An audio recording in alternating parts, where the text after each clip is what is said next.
Hi, I'm Tom, founder of Demand Genius and host of Demand Geniuses. This show is all about equipping B2B marketers with everything they need to convert demand to revenue. So please hit the follow button, it makes me really happy, and then enjoy the show. Hello everyone, welcome to another episode. I think we are somewhere in the 20s now, which I think means it's time for me to stop calling out which episode it is because I can't remember. But another episode of Demand Geniuses. I'm going to get straight into it and introduce my guest for today, which is Andy Crestodina. So first of all, Andy, hello, welcome. Glad to be here, Tom. Thanks for having me. Thank you for coming on. I know you told me beforehand that I'm the last thing keeping you from an hour of drinking whiskey with good friends. So hopefully we can have a good conversation and send you in there in a good mood. Nope, this is the glide path, and I'm ready for this. This is great. Okay, sounds good. I guess before we get into it, and I always do about an hour of research before the show, and I have a laundry list of things that I want to talk to you about. Do you want to just give us a little bit of an introduction for those who don't know into you? Who is Andy Crestodina? Yeah, people who know me as a speaker and writer and author, and one of those people who posts and records and writes a lot about AI and content strategy and SEO and analytics and conversion optimization, lead gen. And so I'm at a lot of events and I write a lot, and so people know me that way. But I'm actually also the co-founder of a digital agency called Orbit Media. We started in 2001. So I've done 24 years of search and analytics and lead generation. We're a team of 55 now. And this is one of those, actually many agencies, that have relied on a totally like inbound content strategy approach to demand. 24 years, I've never bought an ad. And revenue is just over 8.5 million a year. So this is, I'm here to, as a proof point, show it's possible to create tons and tons of leads without spending money on paid. Nice, which is the name of the game, I'm sure, for a lot of our listeners. I'd love to hear a little bit actually at some point about your experience with the agency more recently as well. But I guess one thing I always like to ask at the top, and it might be difficult for you because I know you've been with the agency for a long time now. But like, I don't want to go through a complete CV, but is there a step in your career or maybe a moment in your career that you reflect back on and was particularly formative in terms of your development and of your thinking as well? Yeah, there's a big one. It's a great question. So a lot of startups start with two people, the hacker and the hustler, as in the service provider, the problem solver, the product builder, the resourceful one, and the hustler, that's me, sales, marketing, connect to community, get the word out, building connections to the world and creating demand. That works up to a point when you realize that probably neither of those two co-founders are experts at business. And the day we added a partner, his name's Todd, he's down the hall, he's our CEO. We have a professional, full-time equity partner CEO. And that changed everything because as soon as he built the processes and teams around me, I had like 20 hours a week extra to double down on content.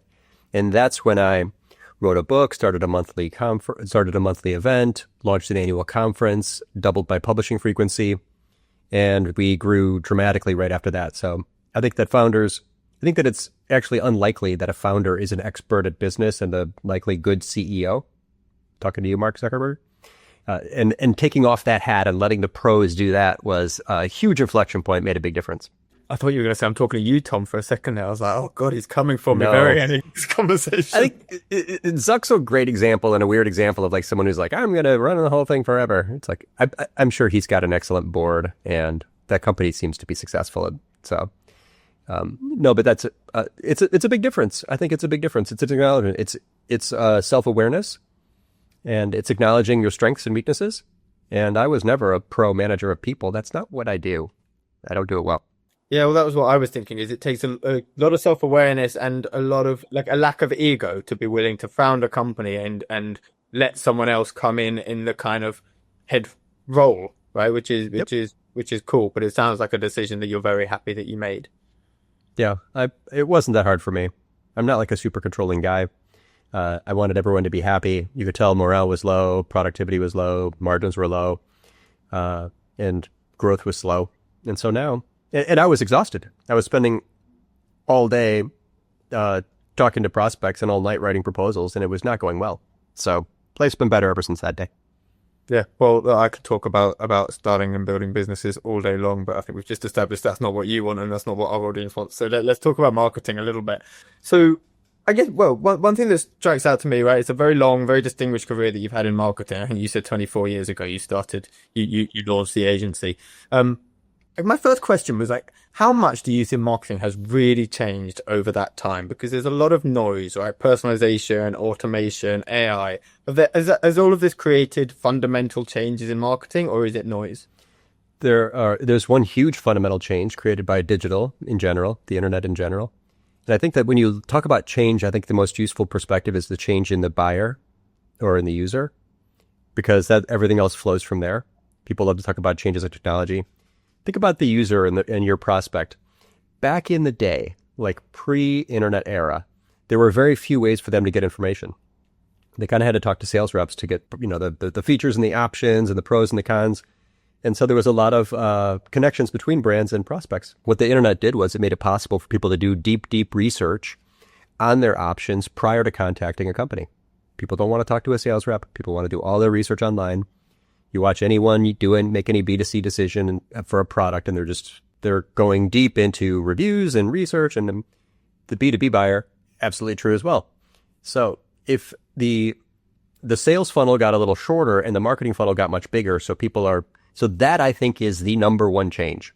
And that change is still growing, because these days, the person who is using AI to evaluate options, which is totally unlike Google. Google gives you options. AI can make recommendations. They're having a conversation with the AI about who the best option is for them. Not only can they see all of your case studies and your competitors on websites, all the reviews and all the directories, they can see all the evidence and social proof and on across the web. But now they can actually talk to the internet about their specific needs and problems, what the options are, the pros and cons of your company versus the others. It changes a lot. It's a big change, but it's part of that same change where people can do deep research prior to contacting a company. It's for this reason, Tom, I mentioned earlier that people, that the leads, the visitors that come from AI tend to convert into leads at much higher rates than visitors who come from Google. So AI is, of course, very new, but it's actually part of that same thing where we can all go deep into consideration phases prior to converting and clicking calls to action.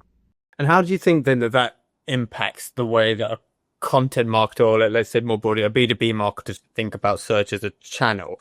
Because presumably, and I've been saying this for a while, you have to kind of lean into the fact you are going to get less traffic from that channel, but it's not really the right measurement anyway. And it still can be a perfectly good way to drive actual results. So would you agree with that, or do you have anything to add?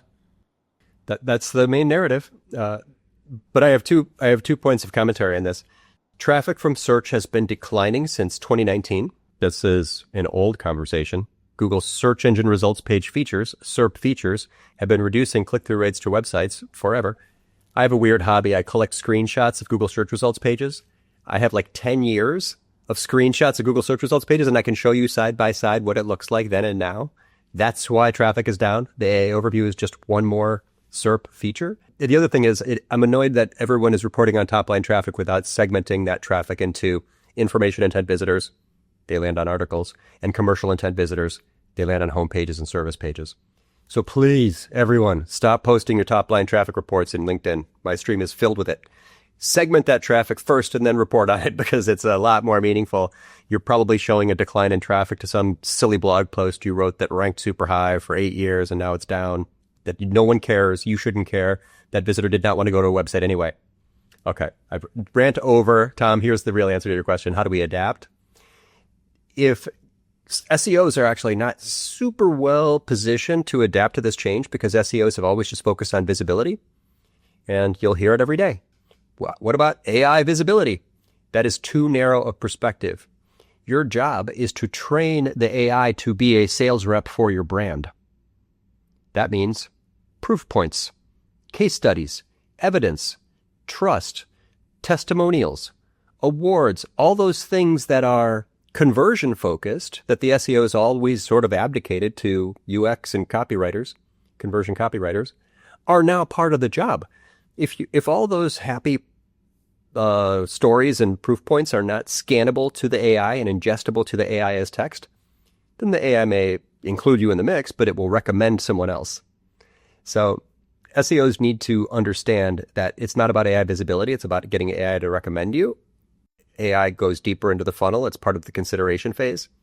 And if your only goal is getting clicks, you're missing it, because it's not the click that's important. It's when pretend to be your prospect. Ask AI for 5 options. Ask AI for the pros and cons of each of those options, and you'll see where your brand is deficient.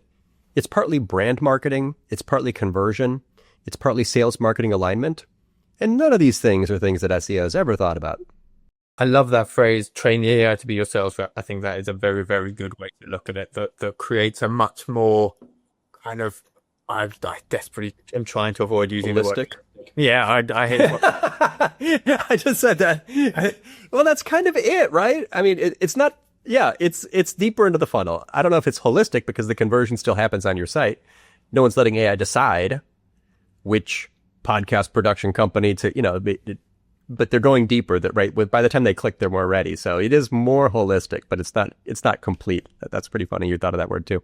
It is. There's 2 words in the English language that when I say, I want to kind of punch myself in the face, and it's holistic and synergy. So whenever I can feel it about to come out of my mouth, I kind of recoil a little bit and scramble for a synonym. I don't know. It fits. That word fits here. But yeah, I think it's a much better way to look at things. I guess so there's 2 ways that I kind of want to take this, because one, I think a lot of people are saying, well, how do I do that? And that's probably the most interesting place for people to go first. So we had someone called Oren Greenberg on here who's done a lot of research into that a couple of months ago. Like a couple of things that came out of that were there are basically a lot of things that go into GEO, AIEO, or whatever you want to call it. Information density is an important thing. How easy it is to cite the content, the strength of authority signals that you're giving out. Are there, like, in your experience, are there other things beyond those that you would say are controllable for a content marketer, right? Because some goes beyond your immediate control. So let's say I aced every one of those structural technical considerations. I've got exquisite schema and markup and structure, and I have whitelisted my domain on every CDN, and I've got my, these new robots.txt tags all tuned up and whatever, all those things. Great job. But what does AI think of your brand? You see, it's, I'm sorry, I'm going to be blunt. It is totally deficient to believe that you've done the job if you've made your site AI friendly without focusing on the message. Trust me, it's reading everything about your brand right now, just extracting language. It doesn't really need fancy tagging. It's reading everything about your competitors' brands right now. Why would it recommend your brand over another? Have you injected the proof points, the reasons to believe? It's conversion copywriting. It's offline investigation, which AI can't do. You've found every nugget that would give anybody any reason. It's detailed case studies. It's publishing all the use cases. It's listing out the job titles of the people who buy from you and get the most value from you. When did an SEO ever do these things? So I get it. Yes, structural, technical, fine, good, check, check, check. But really, if you ask AI, just try this. What do you think of my brand? What do you think of my competitors' brands? Make a table showing the strengths and weaknesses of each of all these companies. And then look and see where you're weak. I don't care what your schema and markup and whitelisted domain is if AI doesn't think that you're a great option when someone asks. It's content. It's learning through language by reading the internet. And tech SEO is just not really, I think, the biggest opportunity for most marketers. I love that. Because what you're describing is it's a much more intelligent system, for want of a better word now, that is deciding who to surface your brand for than ever before. But what it means is it should be very liberating for anyone in content, because it means that you can be much more intelligent in how you write your content and how you communicate your message, right? We get away from the kind of, I think we joked the first time that we spoke about the old SEO thing of like those god awful recipes where before you get your baked beans on toast recipe, you go, that's right. a history of the baked bean and what kind of beans play best in baked beans and all that kind of stuff, right? Right. Yeah. It was lowest common denominator content that won out for a bit there. And I know the SEO algorithms have gotten more intelligent since, but it should be a very good time to be a content marketer because your skills can shine through more. Yeah. I think content marketers publish a lot of insights and best practices and how-tos, and I'm one of them. And I love that, and I will always do that. But if your job now is to train the AI to be a sales rep for your brand, then it's partly a twist on content marketing. I think we all still need to make conversion-focused pages and put those on the web that have detailed examples of options and outcomes and specific applications and who got what value from your company. And if you have 50 of those and your competitor has one of those, you probably have an advantage in AI because you've simply told more stories about what you do for who and what happened. That's not classic content marketing. The content marketers should skew toward like case studies and evidence and internal linking to service pages and case studies. I think that the content marketer has a natural advantage, though, in a slightly higher up the funnel, because good content marketers have networks that open access to other publications, and AI is training on more than just your website. So the best content marketers write for other websites. If you inject good vibes about your brand onto that trade association site or that directory site, or content marketers are listening, they know. Content marketers have access to sort of like influencer marketing as part of content. That's going to become more important in the future. That circumvents AI. You can get word of mouth. You just become, people just think of you because you have a better reputation. So content marketing actually, I think, grows in importance. Influencer marketing, PR grow in importance. But the conversion optimizers and the SEOs need to get together and make a baby and start building out pages that train the AI to be a better sales rep. Yeah, well, and that was you kind of brought it back to the other question that I had in my mind there, which was, you've talked about this, train the AI to be your sales rep. You've also talked a little bit about the delineation between marketing and sales, right? The marketing funnel has got bigger, the sales funnel has gotten shorter. I guess I would dispute that slightly, and I actually think the two have become very much intertwined to the point that handoff is a benign distinction to make and not that helpful. I guess, how do you think about, if we zoom out from just marketing to revenue or go to market, how do you think about that handoff? And if I can ask you to look in your crystal ball a little bit, how do you think it's going to evolve as all of this starts to filter through a bit more? Oh, I love this question. I don't know if I've been asked this before, but I've been thinking about it a lot.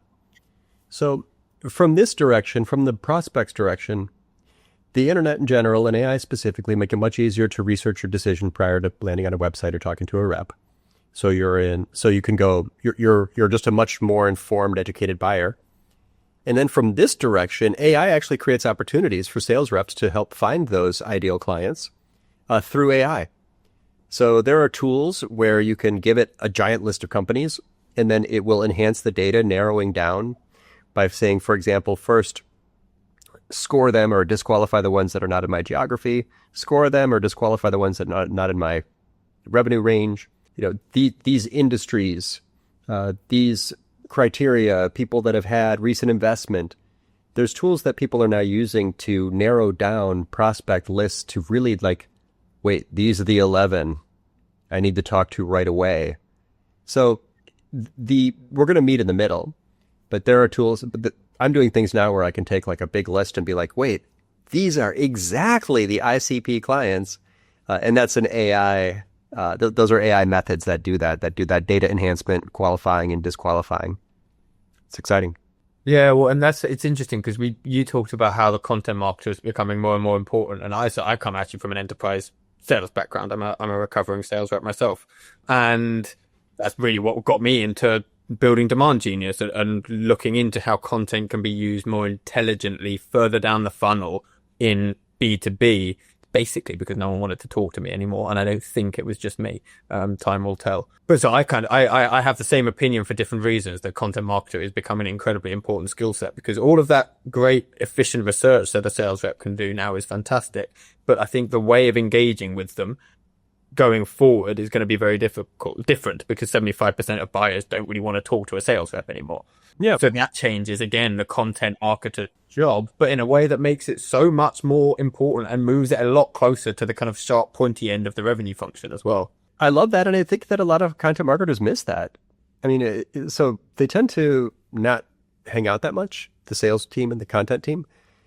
When they do, you can find out things like, these are the top questions people ask. These are our best answers. These are the topics that would best support our claims that we discuss in marketing meetings. If you write content that is almost like a sales script or content that can get sent to your prospect after the sales call, addressing relevant topics, if your content is appropriate for including in a nurture sequence that goes out automatically after the proposal is sent, you've got good sales marketing alignment. And you don't care at all about traffic.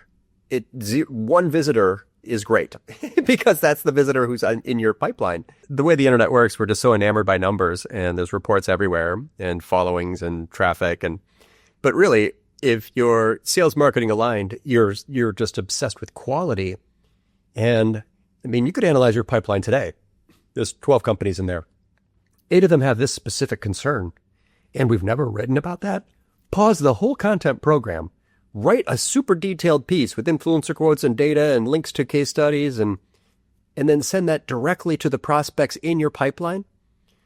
You might get 6 clicks that make you money instead of 60,000 that didn't care at all.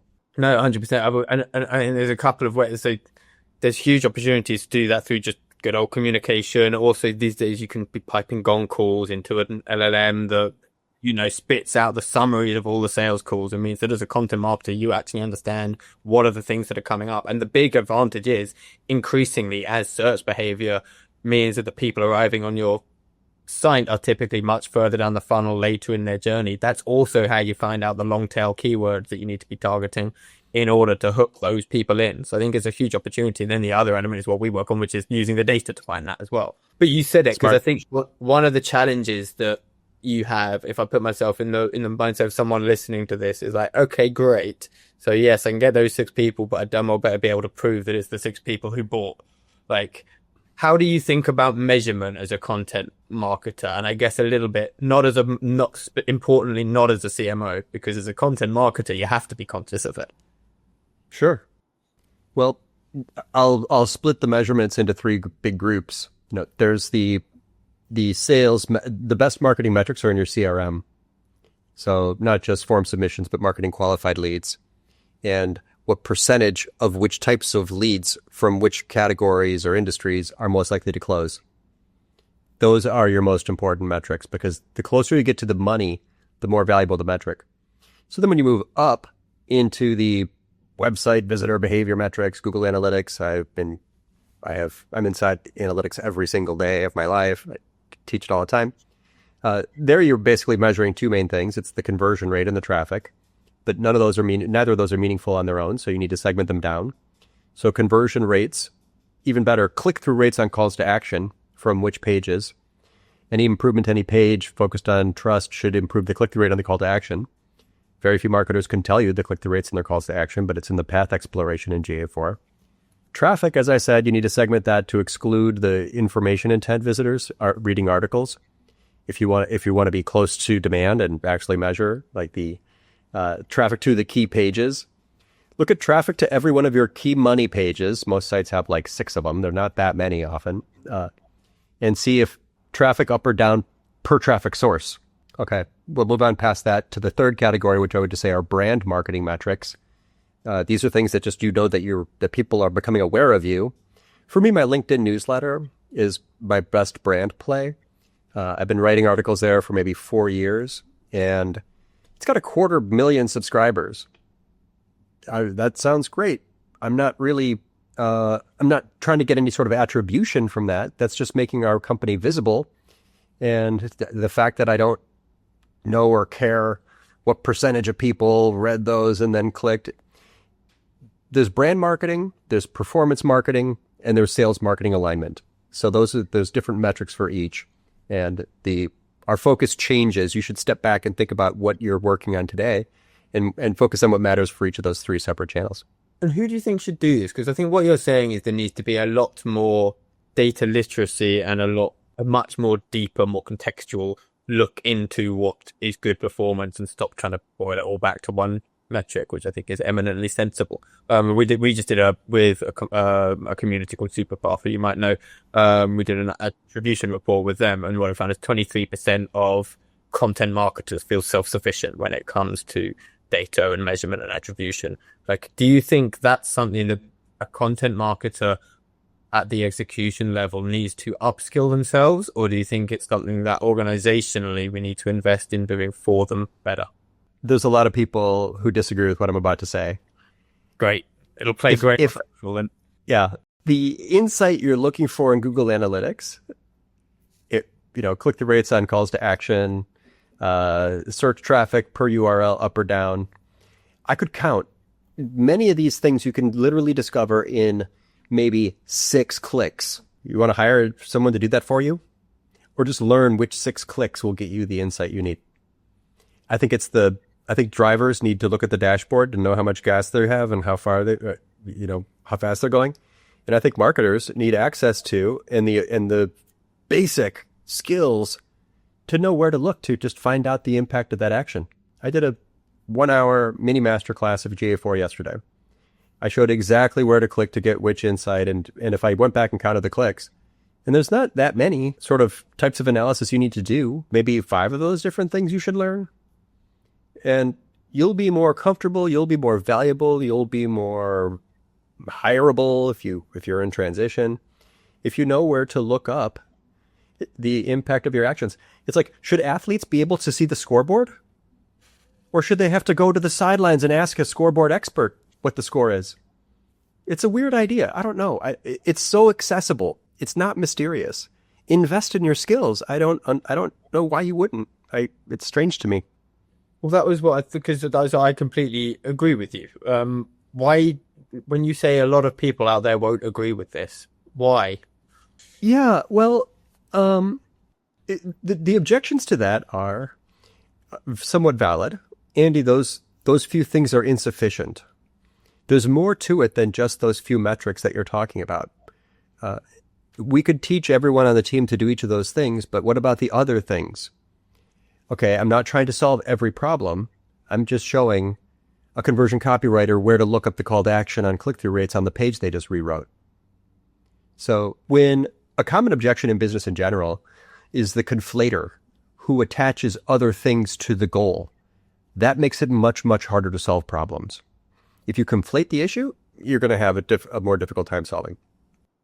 Other objections, that wasn't what I was hired for. I'm bad at math.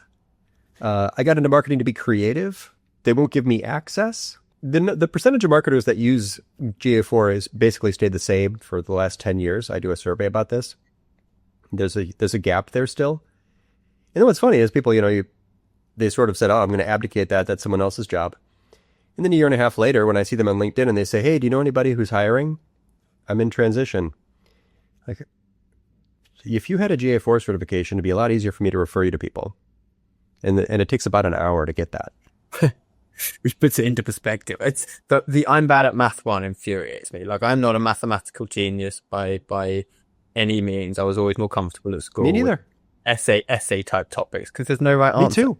Bullshit my way through it. It's fantastic. That's right. Yeah. I'm not an analytical person by nature. But I'm certainly curious. not. I'm curious. Yeah. And you don't have to be deeply analytical, because these tools make it so easy. Like, you don't have to be a math genius. You don't even need to use a calculator anymore. Put it into ChatGPT in natural language and you'll get the answer. And it's motivating. Tom, I think here's another point of view. If you could see the scoreboard, sports are more fun. It's motivating to know the impact of the action. It would be so weird to me to be a marketer and just put something in the market, put something in the market, put something in the market. And then maybe, I don't know, you got a feel for if it worked or not based on a comment or something. Like, that's just it. This is, when you know it, the ultimate state is when you did analysis, you formed hypotheses, you prioritized those hypotheses, you took an action based on the top prioritized hypotheses. And then with an outcome in mind, so you knew which metric you were trying to impact. And then 2 weeks go by, you go back and you confirm or reject that as an effective action, and then iterate. The marketers who do that get ever better results. They can reliably improve performance every iteration over time. How do you do that without, if you're not using data to help form hypotheses, if your hypotheses are not prioritized, if they're not aligned with a metric, and if you don't ever look up the impact, I think you're very high risk of just burning calories with no real, nothing you can point at that was a win. Yeah, well, and because what you described there is the scientific method, right? And that's right. A lot recently, right? Which is marketing is part, I mean, certainly content as much as anything, it's part art and part science. It's the scientific method in general. It's just, that's how human knowledge happens. This has nothing to do with marketing, Andy. You just described how learning works. I guess so, yeah. It's got nothing, this is not necessarily even a marketing topic. No, but it's also, if it's part art and part science, so many people, I think, are almost disparaging of the science, right? And I think you get that a lot more in content than any other area of marketing. You said it yourself, right? That's not why I was hired. I was here to create. Yeah. Just for fun, I'll argue against that now, and I'll make the other case. Because the optimizer is trying to get ever better results and improve performance incrementally over time, consistently. They drive performance. The problem, though, with your data is that it only includes what you've tried in the past. The brand marketer doesn't mostly start with data, and they start with the audience, and they are just obsessed about being different and interesting and doing something wildly creative. I think that the problem with the optimizer, and there's a time and a place for that, and I'm basically one of those types of people, is that they miss opportunities to inject chaos into their data. Brand marketers and people with big, weird ideas are also super valuable in marketing. I don't know that you need that, every week, maybe once or twice a year, where you do something that no one would have suggested based on a report. Mark Schaefer wrote a book called Audacious. I don't have it next to me. He describes this, I don't know, the launch of a show or something at South by Southwest, where this drone swarm in the air flew around and then formed a QR code in the air. I saw that. Yeah. Analytics did not suggest that. Yeah, there's no, these are, big weird ideas are also beautiful, and there's certainly a place for that. You just know what kind of marketing you're doing. Today I'm doing performance marketing, or let's do some brand marketing. These are different mindsets, different outcomes, different starting points, different, sometimes personalities. Yeah, well, I've got a way of thinking about that I thought that I developed recently, which I've actually already talked about in the podcast, but fuck it, we'll go again. It's I've been thinking a lot about how we can build more momentum at Demand Genius, right? And starting to, I think I naturally fall into the creative. I want to do things because I think they're cool, not because some number told me to do it. So how is momentum built? I think there's a very simple formula, actually. It's clarity plus consistency multiplied by creativity or by talent. So clarity and consistency. I love that. Optimizer is fantastic at that. Creativity, the multiplier. But you have to have something to multiply. So you can get the same output by being a 3 plus a 3 times by 0. Or I'm not going to do all of the math. We've already covered that. That's not my strength. But you have to have a foot in both camps, or you're damn well better sure how to go and outsource that part.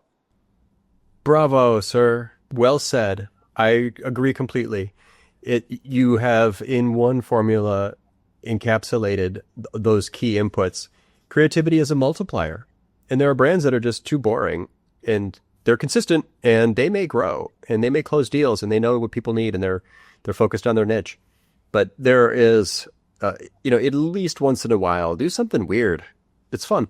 Yeah. Yeah. Well, and that's the other thing when you're doing this in practice, it should be fun. Yeah. So you said you're an optimizer. Do you enjoy optimizing without inserting chaos into your data, which is what you said before?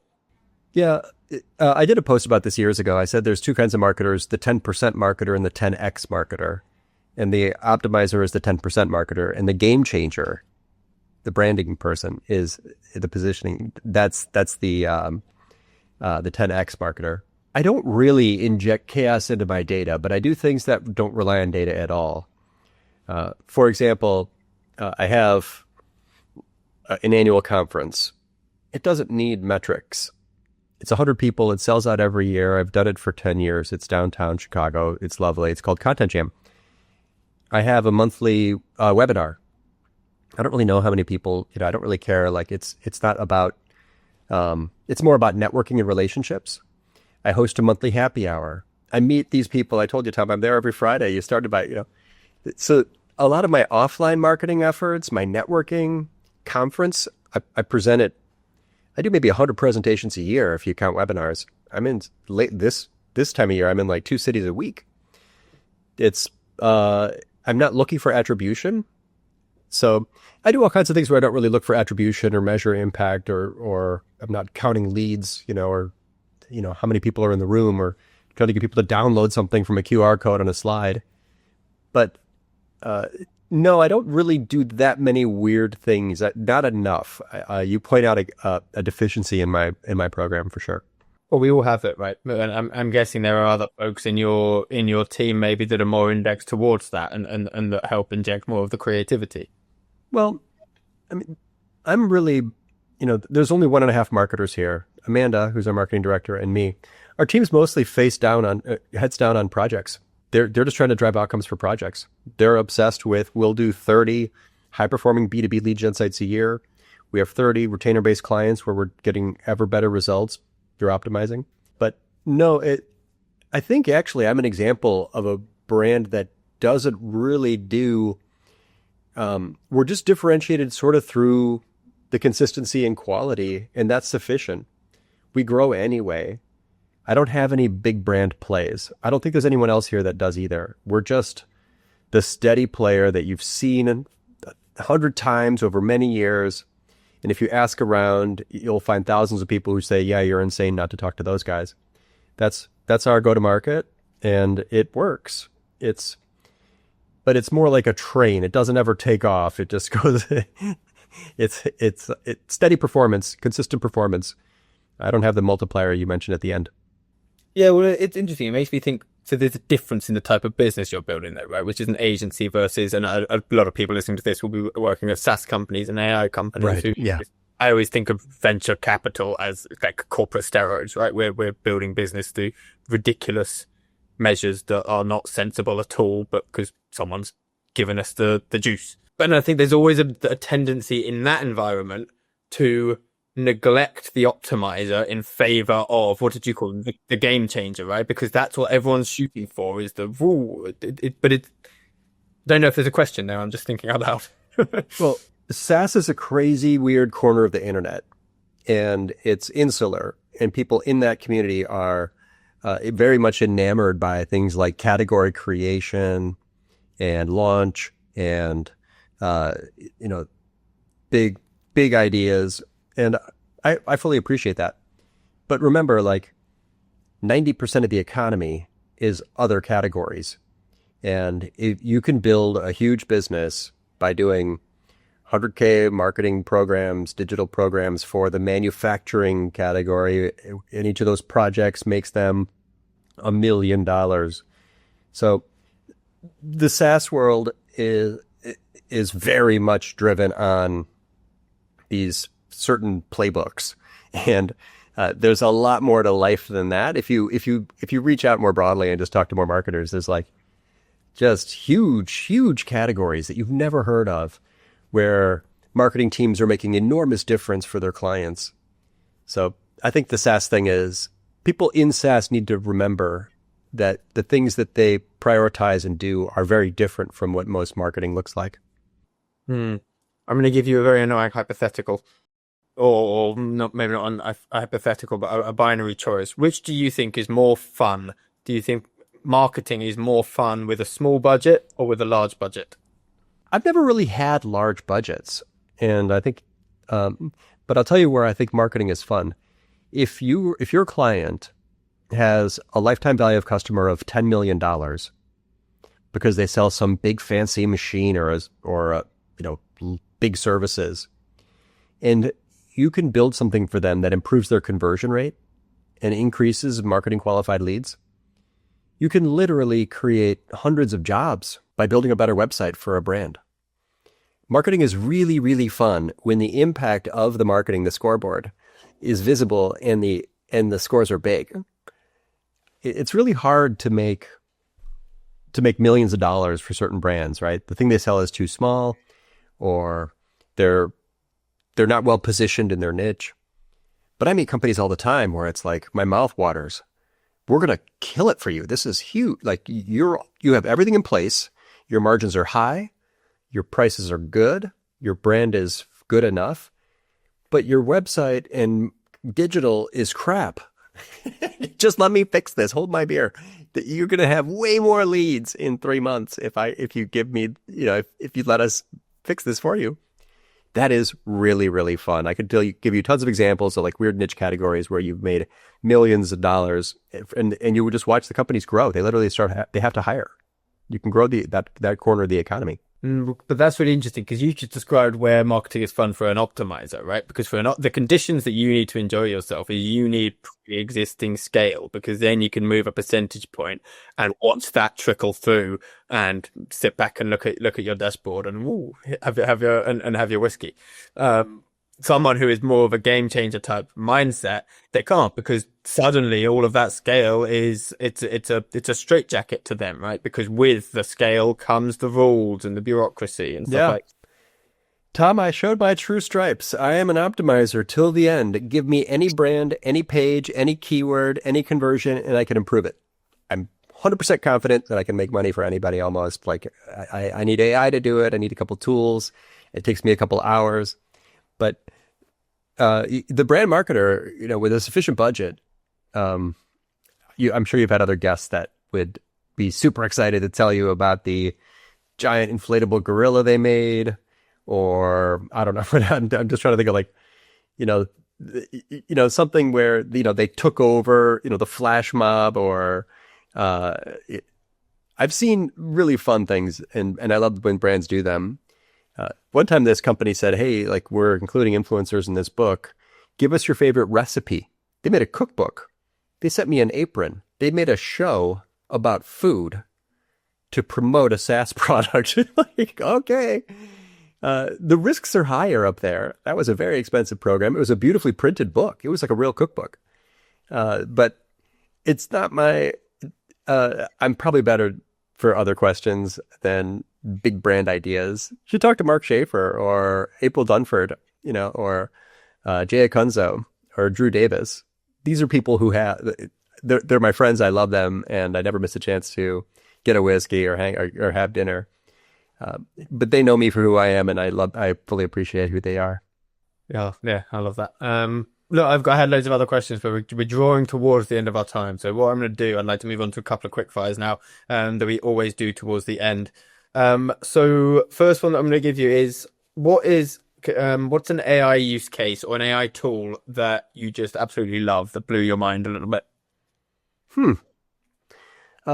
This morning, I found out that Fathom has a coaching feature that can evaluate calls against any criteria you plug in. So Fathom's like AI note taker. It's in all of our meetings. It has a transcription thing, and it kind of writes a summary for you. But now if you're an admin, you can turn on coaching and you can put in little playbooks to say, did this call have these certain criteria? And it scores calls. That is something that was possible. I had a custom GPT for doing that before, but you'd have to export the transcript and import it into ChatGPT to get this little scorecard. So that, just the fact that it's integrated, and adoption will be 100% because it's going to do it automatically. It identifies as this type of call, and then it applies a scorecard. That's kind of special. Some of the AI tools have an advantage because they're built in. It's like, Copilot is inside, Excel, so you can just talk to it about your data. Other tools, you have to kind of export the data and import it into the model, and so adoption rates will be a little bit lower. I just did a giant workshop in San Diego at Content Marketing World, how to export your charts and upload them into AI. Anyway, this was lightning round. I messed that up, but Fathom's coaching feature sounds good. No, so I have something very similar actually. I just switched our CRM a couple of months ago over to Attio, which I absolutely love. It's just much simpler, but they have the same. So they record during every call, and then I can create templates within Attio. Everything goes straight in, and I can apply the templates retrospectively. So after we had our kind of initial meet before this, I have a template that's then pull out the most interesting kind of podcast talking points that'll come from that. And if the sales call, you can get it to do that and feed into your follow up. So that's super cool. So yeah, same kind of thing. Next question is more for you personally. Like, what skill or trait of yours would you say has been the biggest needle mover for you in your career? Structured content writing, just writing things that are easily digestible and clear and highly visual and easy to scan. I think it's people might say it's like my articles, but it's the part of the articles that is the formatting, the influencer quotes, the images, the bullet lists, the internal links.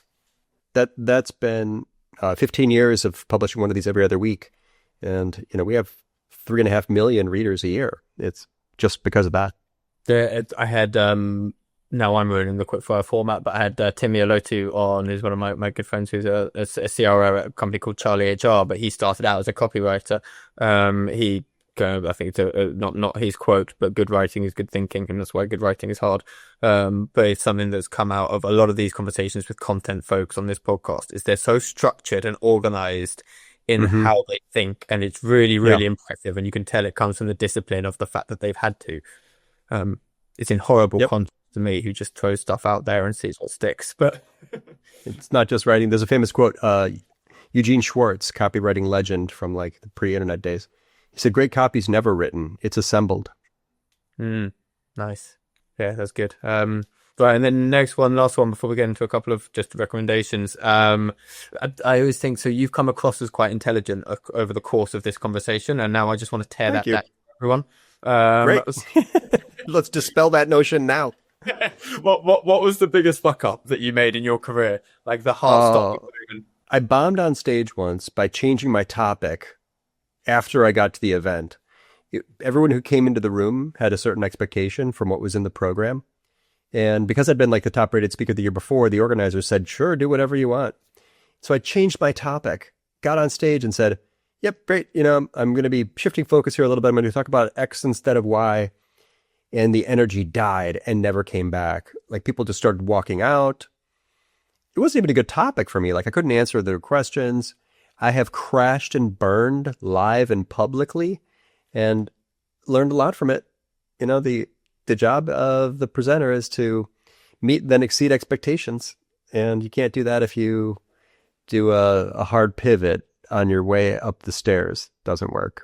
Psychologically, that's so tough. Do you think that you have to, in order to get good at speaking, you have to crash and burn a few times? No. I hope no one ever does that. But I have there's almost a physical memory of that. And I remember who was in the room.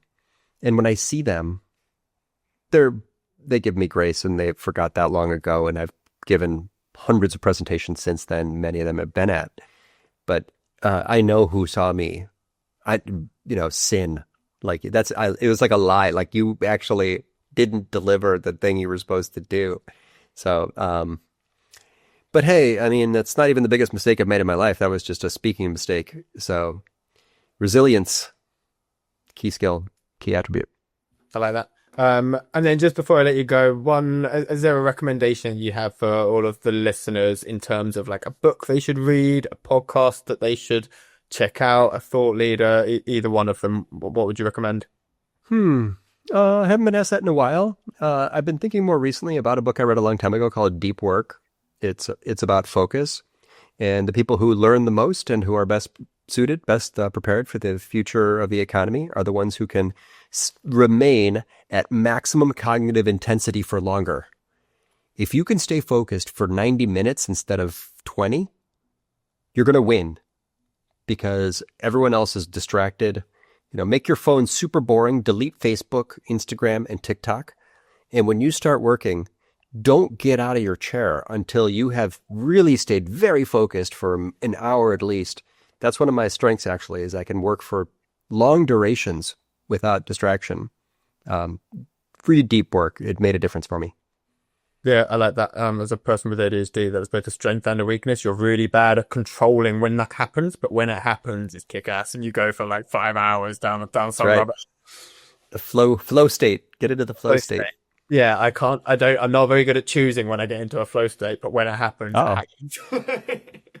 Yeah, that's awesome. And then just quickly, anything that you would like to plug that you're doing? I'll give you a quick moment. Well, we talked about that article about the, we could maybe share that in the notes. It's the traditional search versus AI search, the way that AI is making recommendations and reaches farther down into the funnel. But anyone here that hears this is welcome to connect with me on LinkedIn. The blue button says follow, but if you find the connect button, click on that and mention this show. You're welcome to connect with me there. We can chat. And orbitmedia.com. If you look at that blog, even just to see what a blog can look like, or check out what we do, I write an article every 2 weeks, and that's the first place I publish. Awesome. And I can confirm to everyone that he does actually look at it and he does respond, because that's how we met only a few weeks ago, is I slid into Andy's DMs. So yeah, do reach out and take him up on that. Glad you did. And it's been an absolute pleasure. Actually, I've really enjoyed this hour. So thank you for joining us. And thank you to everyone who's been listening.